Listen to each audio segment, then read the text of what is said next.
Bonjour Jérôme. Bonjour Hamid. Alors ravi de vous retrouver malheureusement dans une période un petit peu pénible qui est celle de la guerre en Ukraine. Alors avant de parler de finances, j'imagine que vous avez sans doute aussi un mot à dire de compassion par rapport à ces citoyens ukrainiens qui croulent sous les bombes en ce moment.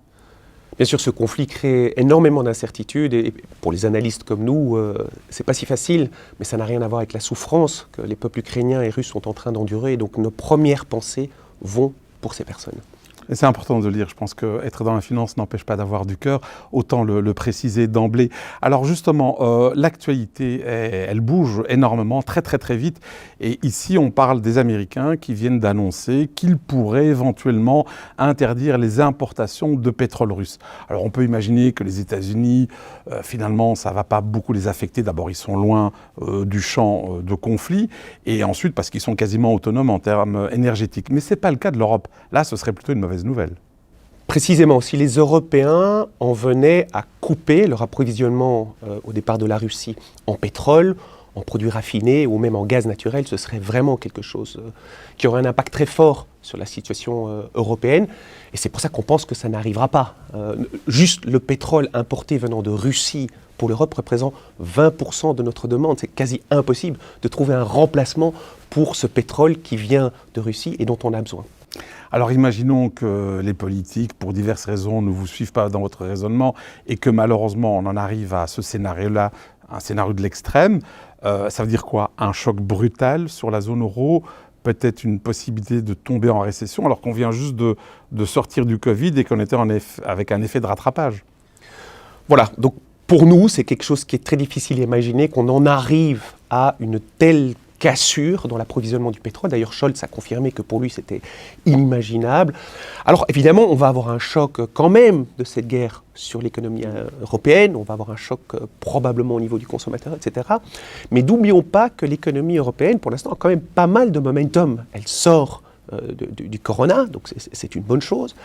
On a pas mal d'épargne accumulée par le consommateur qui lui donne quand même un certain coussin. On a des entreprises qui ont recommencé à investir. Et puis on a aussi, je pense, des gouvernements qui sont certainement en mesure de pouvoir permettre aux populations de faire face au choc qu'elles pourraient avoir suite à ce conflit. On a une certaine flexibilité fiscale de la part des gouvernements pour tenter de faire face à ça. Et donc, bon an, mal an, même si on va avoir probablement des chiffres européens qui seront peut-être moins bons que ce qu'on a connu ou que ce qu'on espérait, pour nous, l'économie européenne est résiliente face à cette situation. Alors, Jérôme, vous êtes responsable de la stratégie d'investissement de la banque de Degroof Petercam. J'imagine que ces événements géopolitiques vous ont fait changer votre politique d'investissement. Et j'ai cru comprendre que vous aviez diminué l'exposition aux actions européennes, c'est juste ? Voilà, depuis le début du conflit, donc à peu près le 21 février, on a pris 2 décisions donc en 2 semaines. La première chose, c'est qu'on a réduit une partie de notre exposition à l'Europe. Et aujourd'hui, quand on regarde les portefeuilles, ils ont plus d'actions américaines que d'actions européennes. Ça, c'est la première chose qu'on a fait. La deuxième chose, la semaine dernière, jeudi dernier, nous avons réduit nos investissements dans des entreprises cycliques pour nous réorienter, enfin pour garder l'exposition en exposition de valeurs de croissance et de valeurs de qualité. Et aujourd'hui, nos portefeuilles sont plus orientés croissance-qualité que, disons, entreprises cycliques. Alors ça, ce sont les 2 grandes décisions que vous avez prises avec vos équipes. Mais j'imagine qu'il y a aussi des dynamiques de marché qui ont évolué. On a beaucoup parlé des taux d'intérêt ces dernières semaines qui étaient en train de remonter. Là, visiblement, il y a un stop. La même chose, on regardait les obligations avec une sorte de dédain en disant à quoi ça sert d'en avoir parce que ça rapporte rien. Est-ce que là aussi, il y a des changements d'attitude ou, voilà, par rapport à ces événements-là? Oui, on remarque un changement de dynamique dans le marché. Les taux d'intérêt n'augmentent plus, et donc les rendements obligataires sont en train de baisser, ce qui veut donc dire que les portefeuilles obligataires sont en train de s'améliorer, surtout la partie, je dirais, gouvernementale. Les bons du Trésor américains sont en hausse depuis le début du conflit, les bons du Trésor européens sont en hausse depuis le début du conflit. Donc quoi, ils servent d'amortisseurs? Ils servent d'amortisseurs dans les portefeuilles, et donc je pense que cette partie du portefeuille qui est là pour diversifier, on n'arrête pas de le dire, mais elle joue vraiment son rôle dans la crise, et je pense qu'on est heureux de l'avoir. Certaines devises qu'on a aussi en portefeuille performent bien. Le dollar est en hausse depuis le début de la crise, le franc suisse est en hausse depuis le début de la crise. Donc on a quand même dans nos portefeuilles, de par cette construction diversifiée, pas mal d'amortisseurs.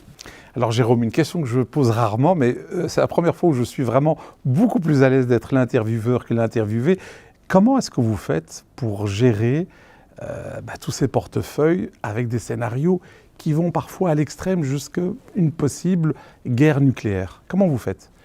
Il y a énormément d'incertitudes et je pense que c'est une période où il faut un peu d'humilité et de se dire que les choses peuvent changer. Il faut être très adaptable, très flexible, pas s'enfermer dans une idée. Je pense que c'est très important, tout en gardant un scénario de base de long terme. Il y a plein de choses qui prennent en compte lorsqu'on regarde les marchés boursiers. Qu'est-ce qui influence leur valorisation?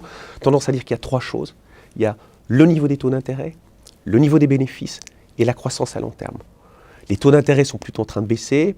Pour l'instant, pour nous, les bénéfices sont OK et la croissance va peut-être un petit peu moins forte à long terme, mais pas, comme je vous disais, c'est plutôt une croissance résiliente. Et le marché boursier ont baissé d'à peu près 15% depuis le début de la crise. Est-ce que c'était justifié ou pas? Je ne pense pas. Merci Jérôme pour toutes ces explications et à très bientôt. Merci. Merci Hamid.